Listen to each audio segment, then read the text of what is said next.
So here is the function which I have mentioned, the function which actually performs the backpropagation. Before we go for the actual description, what we will see is the data that we have. So I have already created a mat file for all the data. If you want to have a look at individual data, this data is mean adjusted,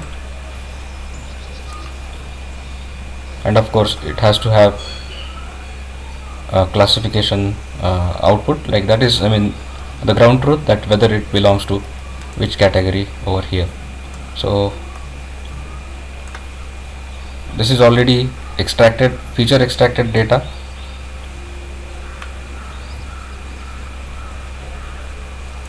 So this is the feature extracted data. 1200 samples exemplars I am using, 600 per class, 600 abnormal and 600 normal. Okay, this is the extracted mean adjusted and feature extracted data. So you'll have 30 coefficients only. Remember, you have to start with coefficient number 1 and not coefficient number 0, because coefficient number 0 will represent the DC value. So I have 30 such coefficients now over here and corresponding classes given over here. So this is how the training data set looks like. Okay, let us go to the function, actual function now. So these are the outputs of the function: the weight matrix for layer 1, weight matrix for layer 2, bias 1, bias 2, training MSE, cross validation MSE. These are the final values of MSE that we are going to get after training. These are the amplitude and the offset which I have used for the normalization of the data. And what are the arguments? The input matrix, that is your input, output, that is your zeros and ones corresponding to the classes.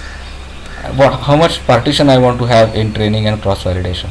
Generally we use 0.5, that is half of the training cross validation data sets we will use for the training and cross validation respectively. Number of iteration, number of hidden layer neurons, and the MSE goal. So if you look at this function, this is just a modification of the previous function that we have already seen. I have already given you the codes for that, so no need of going into all these things. We have already seen the. So if I want to execute this function now, I'll just, instead of typing, I'll copy this over here. Input, output, I already have those things, input and outputs. Okay, so 400 exemplars for training, 400 exemplars for cross validation. If you see carefully, it becomes 800. Okay,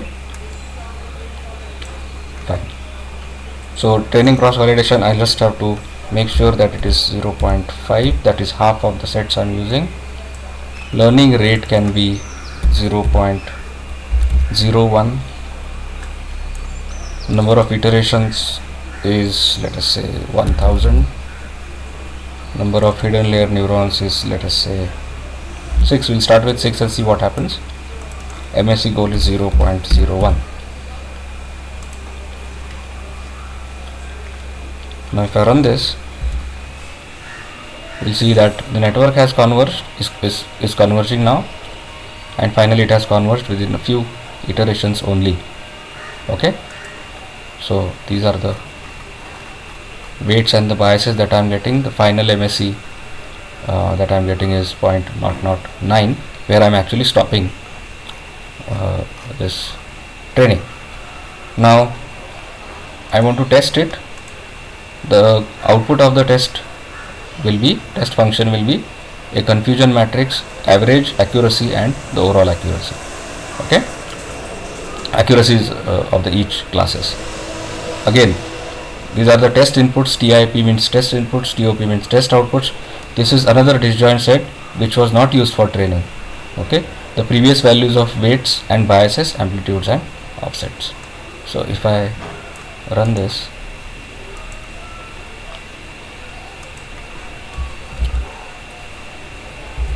okay, so what do I get is a confusion matrix. As you can see here, the number of correct classes, normal and abnormal, it is classifying.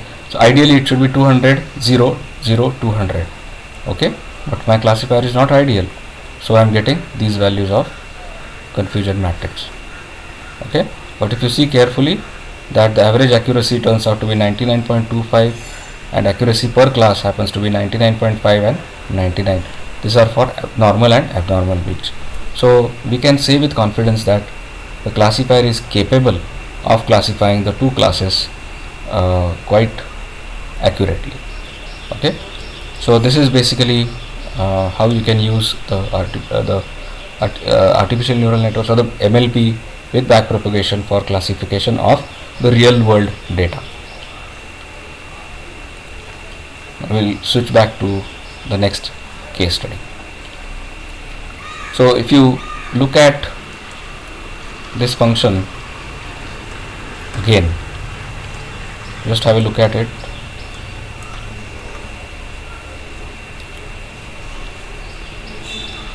What I am doing here is I am creating the offset. The normalization process is being done here.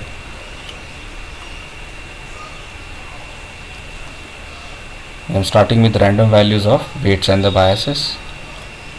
Here I am using slightly different algorithm. I mean, just a representation of the algorithm. I am calculating the sensitivities, if you would like to call it as sensitivities, which correspond to our deltas, and then passing those deltas in the backward direction. So here I am calling them as the sensitivities.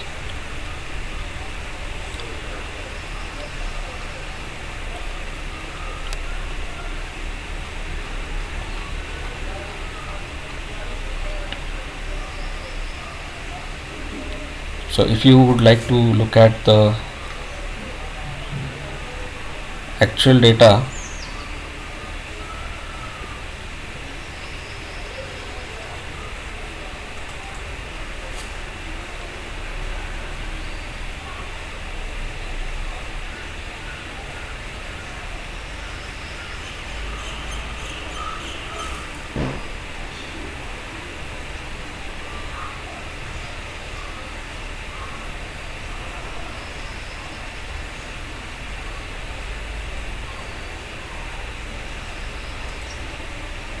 so here is the actual data.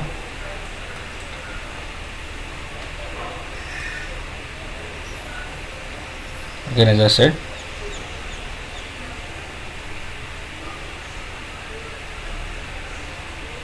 so this is all processed data.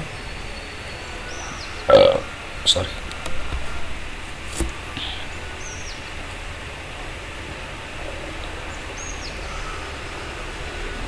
Alright, so then we switch over to the case study for RBFN.